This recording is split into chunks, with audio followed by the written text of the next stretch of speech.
Apa itu falasi? Falasi bermaksud suatu hujah yang lemah dan tidak boleh diterima atau berlaku oleh sangkaan yang tidak benar terhadap persekitaran kita.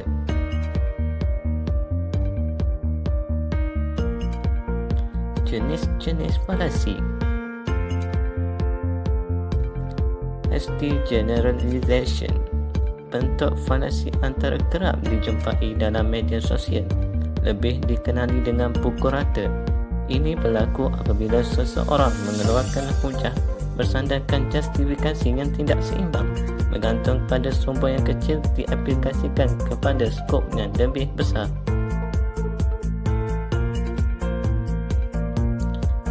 Berita hari ini, seorang selebriti pendakwa dituduh telah merogol beberapa orang gadis. Ish, apa nak jadi hari ini? Semua pendakwa memang tak boleh dipercayai. Contoh yang kedua, peristiwa pengaboman yang berlaku di Paris yang melibatkan militan Daesh. Implikasi, semua orang Islam dianggap sebagai pengganas. Circular reasoning. Bentuk falasi ini juga kerap berlaku dalam media sosial. Falasi ini juga dikenali dengan makna begging the question. Hujah bagi falasi ini menimbulkan kekeliruan dalam berfikir kerana ia mengambil kesimpulan dari premis yang sebenarnya harus dibuktikan dahulu kebenarannya. Contoh, ekonomi negara kita tidak baik kerana banyak pegawai yang tidak berkaliber. Lalu seseorang bertanya, mengapa banyak pegawai yang tidak berkaliber? Jawabnya, kerana ekonomi negara kurang baik. Maka di sini telah terjadinya satu hujah yang berkutat sesuai dengan maksud falasi circular reasoning.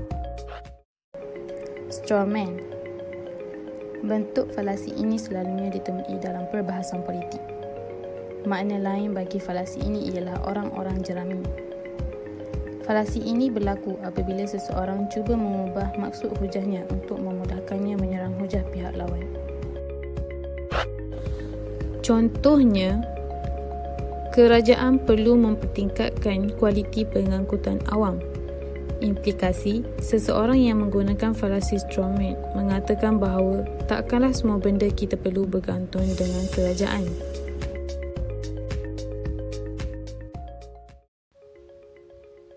Hai, seterusnya falasi slippery slope. Slippery slope adalah falasi yang menganggap sesuatu itu berlaku akan menghasilkan kesan yang buruk tanpa ada perkaitan antara satu sama lain. Faham ke tidak? Mari kita tengok contoh-contohnya. Yang pertama, kalau berlaku A, pasti akan terjadi B. Contoh kedua, Kak minta resip pembelian. Tak boleh, sebab kalau saya bagi dekat awak, maka saya kena bagi dekat orang lain juga. Contoh ketiga. When you study, you pass. And when you pass, you get happy. And when you get happy, you play. And when you play, you get tired. And when you get tired, you get sick. And when you get sick, you die. So don't study. Contoh keempat. Kata ayah, kamu pergi tukar pakaian, nanti kena rompak. Anaknya terfikir, di mana perkaitannya ya?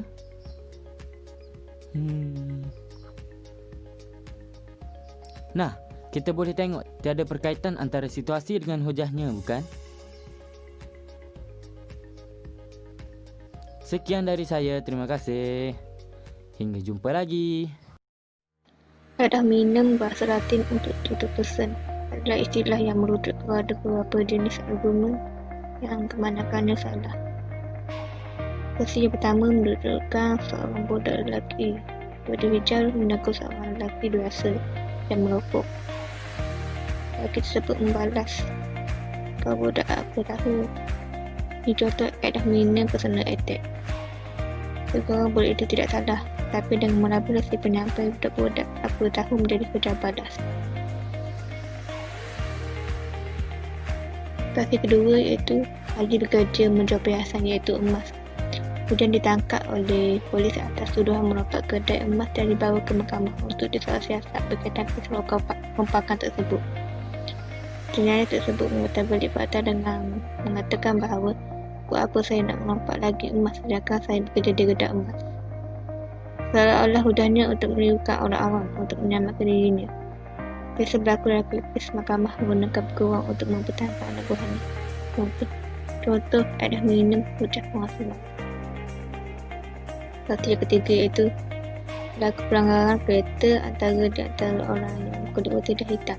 Kebiasaannya menyalahkan kulit berwarna hitam, rasis, dalam bentuk abusif. Ia menyebabkan orang yang berkulit hitam selalu membuat keganasan, sedangkan kesalahan itu adalah berdasarkan individu itu sendiri tanpa melihat warna kulit, ras, etnik dan sebagainya. Akhir sekali, falasi false dikotomi. Sesuai dengan namanya, false dikotomi yang bermaksud pemikiran yang salah. Maksudnya, dalam satu pernyataan hanya terdapat dua pilihan sahaja. Contohnya, kalau perkara itu tidak baik, maka ianya buruk. Seandainya makanan itu haram, maka ia tidak halal.